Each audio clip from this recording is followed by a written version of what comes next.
हैं तो आश्चर्यचकित रह जाते हैं। और इस बार तो कुंभ और भी खास है, क्योंकि इस बार का कुंभ महाकुंभ है, जो कि 144 साल में एक बार आता है।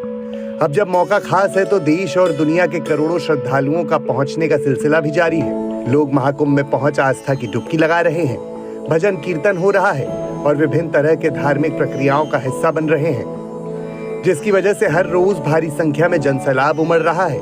आलम यह है कि हर दिन पिछले दिन का रिकॉर्ड टूट रहा है और नए रिकॉर्ड बन रहे हैं। महाकुंभ में किस प्रकार के नए रिकॉर्ड बन रहे हैं? अब तक 13 करोड़ से ज्यादा श्रद्धालुओं ने किया स्नान के साथ ही धार्मिक अनुष्ठान पूजा में हो रहे शामिल।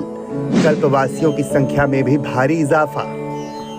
सिर्फ आम जनता ही नहीं बल्कि बड़े बड़े सितारे और नामचीन हस्तियां भी इस महापर्व में शामिल होने के लिए प्रयागराज पहुंच रही हैं। इसी क्रम में आज गृह मंत्री अमित शाह ने भी सहपरिवार संगम नगरी पहुंच पवित्र डुबकी लगाई। आने वाले दिनों में पीएम मोदी भी शिरकत करने वाले हैं। इतनी कड़ाके की ठंड के बावजूद देश विदेश से लोग पहुंच रहे हैं। इसका साफ मतलब यही है कि ठंड से लेकर कठिन रास्ता सब लोगों की आस्था के सामने घुटने टेक रहा है। 2 दिन बाद होने वाले तीसरे शाही स्नान में भारी भीड़ के पहुंचने का अनुमान है, जिसको लेकर प्रशासन ने सारी तैयारियां कर ली हैं और भीड़ पर काबू रखने के लिए महाकुंभ के सफल आयोजन के लिए प्रशासन ने सुरक्षा के कड़े इंतजाम किए हैं। बता दें कि संगम क्षेत्र में स्नान के दौरान श्रद्धालुओं की सुविधा और सुरक्षा सुनिश्चित करने के लिए हजारों सुरक्षा कर्मी और स्वयंसेवक तैनात हैं।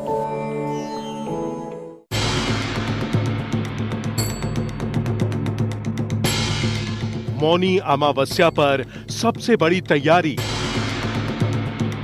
10 करोड़ श्रद्धालु पहुंचेंगे महाकुंभ। सबसे बड़ा स्नान, सबसे बड़ी तैयारी। 29 जनवरी यानी मौनी अमावस्या पर 1-2 नहीं बल्कि एक दिन में 10 करोड़ श्रद्धालुओं के महाकुंभ में पहुंचने का अनुमान है। सबसे बड़े स्नान से पहले ही प्रशासन पूरी तरह मुस्तैद है।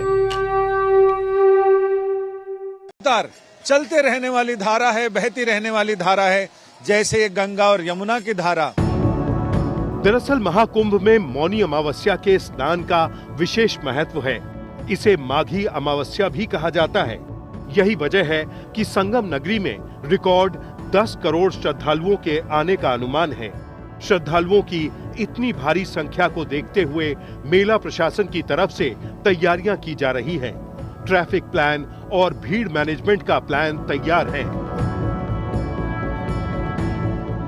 मौनी अमावस्या में अब महज 2 दिन का समय शेष है और उससे पहले महाकुंभ में संगम किनारे श्रद्धालुओं की भीड़ देखी जा रही है। लाखों करोड़ों में श्रद्धालु अभी से महाकुंभ क्षेत्र में पहुंच गए हैं। संगम किनारे की मौनी अमावस्या से पहले क्या तस्वीर है ये दिखाने हम आपको आए हैं एक टॉप व्यू पर, जहां से हम आपको दिखाएंगे सबसे पहले वो श्रद्धालुओं का तांता जो भारी संख्या में संगम की ओर बढ़ रहा है। आप ये मान लें कि मौनी अमावस्या सबसे बड़ा स्नान है। ऐसे में 10 करोड़ तक की भीड़ आने की संभावना है। सरकार ने तैयारियां भी की हैं, क्योंकि अभी तो आपको जहां पर केवल ये श्रद्धालु नजर आ रहे हैं, 29 तारीख को यहाँ पर आपको तमाम अखाड़ों के साधु, नागा साधु विचरण करते नजर आएंगे, जो सीधे संगम जाकर आस्था की डुबकी लेंगे। और तब जो सड़क आपको खाली दिख भी रही हो अगर, तो वो सड़क आपको भरी दिखाई पड़ेगी। अब यहाँ से आपको मैं यहाँ लेकर आऊँगा, यानी कि यहाँ लगातार ड्यूटी दे रहे हैं, क्योंकि वीआईपी मूवमेंट्स भी बीच बीच में होते रहते हैं। ऐसे में इनकी तैयारी है कि किसी तरीके से कोई दिक्कत ना हो, उसका समाधान करने के लिए ये मौजूद है। बड़ी बात यह है कि मौनी अमावस्या पर तीसरे अमृत स्नान की बारी है।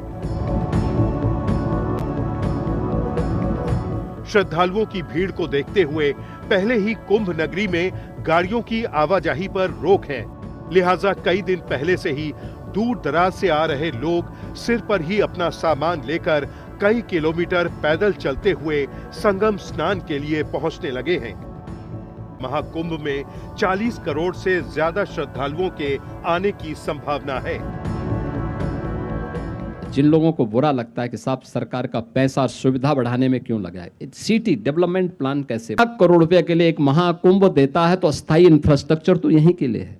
जब संसाधन की कमी नहीं है तो फिर इंतजाम और व्यवस्थाओं की भी कमी नहीं होनी चाहिए। ये मौका वो नहीं है, लेकिन फिर भी मैं कहना चाहता हूँ अगर कहीं किसी व्यवस्था को लेकर के बजट की कमी है तो अभी तो 10,000 करोड़ रुपए खर्च हो रहा है। उत्तर प्रदेश सरकार को दिल्ली सरकार से भी 10,000 करोड़ रुपए की मांग करनी चाहिए, जिससे कि किसी को भी असुविधा ना हो।